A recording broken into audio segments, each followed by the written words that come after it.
follows a standard pattern. A leg after seeding is followed by a period of exponential growth called the log phase.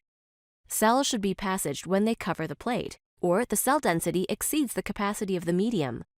Maintaining log phase growth will maximize the number of healthy cells for your experiment.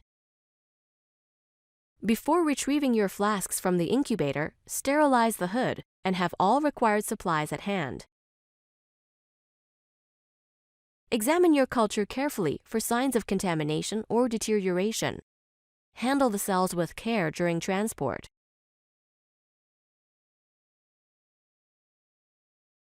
For adherent cells, remove the spent medium from the flask using a sterile pipette.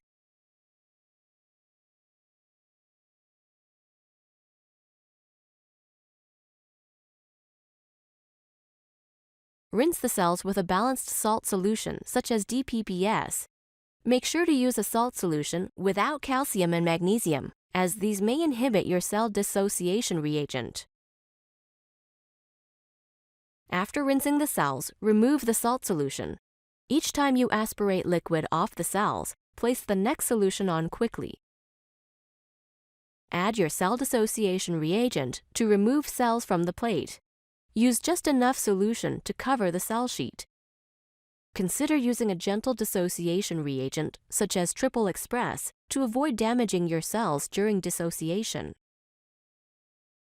Make sure that the solution completely covers the cells. You may want to tap gently on the plate to help the cells detach. Use a microscope to confirm the cells have released from the flask. They will start to appear round as they release from the substrate and will move or slide when the flask is tilted.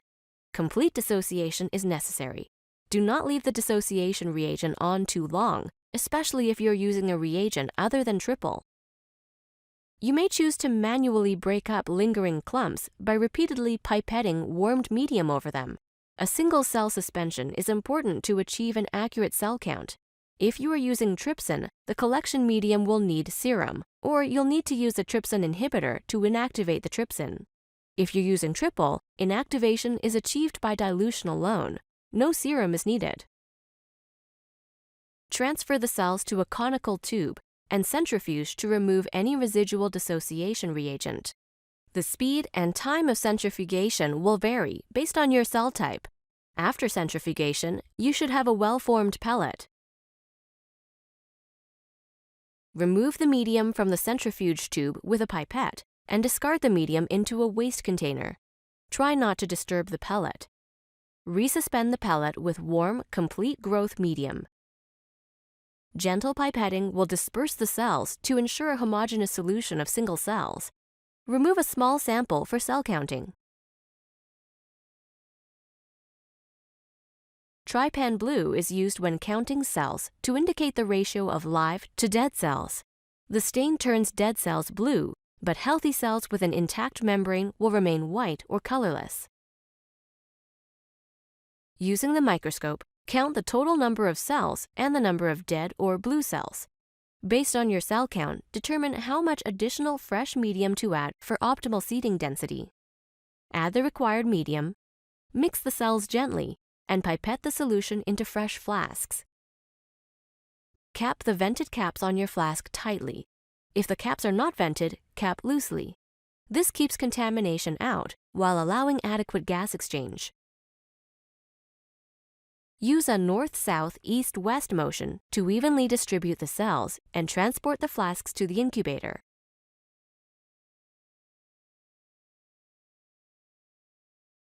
When passaging suspension cells, you'll begin by removing a small sample from the cell culture flask for counting. You'll follow the same counting procedure for adherent cells using Trypan Blue and either a hemocytometer or the Countess automated cell counter. Based on your cell count, add additional fresh medium to the flasks. Stay within the minimum and maximum volumes. This is important to maintain optimal air exchange and shaking flow. You may need to split the culture into multiple flasks. Cap the flasks appropriately, depending upon whether they are vented or not, and return them to the incubator. Every 3 weeks, gently spin the cells, remove the medium, and replace with completely new medium. This eliminates cell debris and metabolic waste.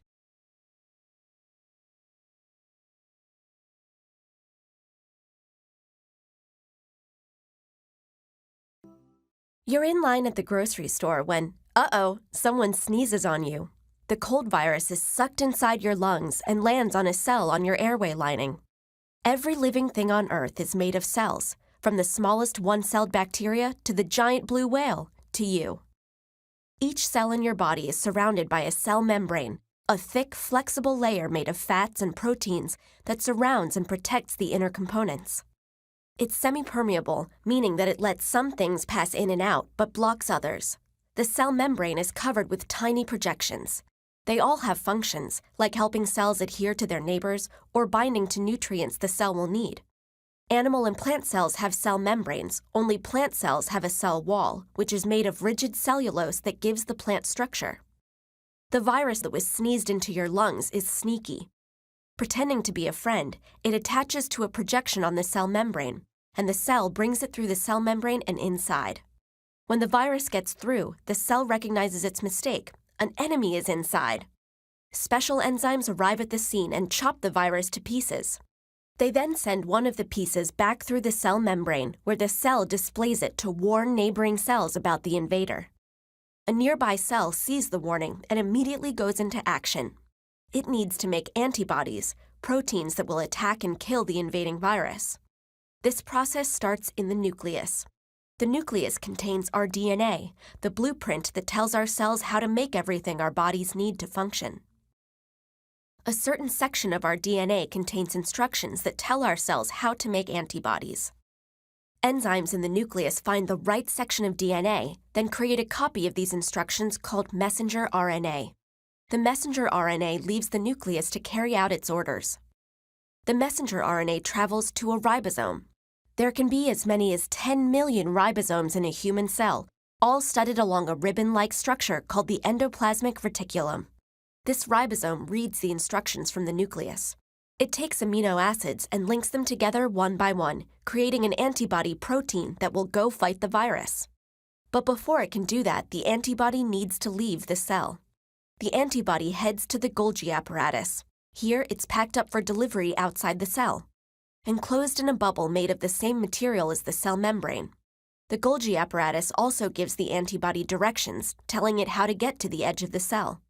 When it gets there, the bubble surrounding the antibody fuses to the cell membrane. The cell ejects the antibody, and it heads out to track down the virus. The leftover bubble will be broken down by the cell's lysosomes, and its pieces recycled over and over again. Where did the cell get the energy to do all this? That's the role of the mitochondria. To make energy, the mitochondria takes oxygen, this is the only reason we breathe it, and adds electrons from the food we eat to make water molecules. That process also creates a high-energy molecule called ATP, which the cell uses to power all of its parts. Plant cells make energy a different way. They have chloroplasts that combine carbon dioxide and water with light energy from the sun to create oxygen and sugar, a form of chemical energy. All the parts of a cell have to work together to keep things running smoothly. And all the cells of your body have to work together to keep you running smoothly. That's a whole lot of cells. Scientists think there are about 37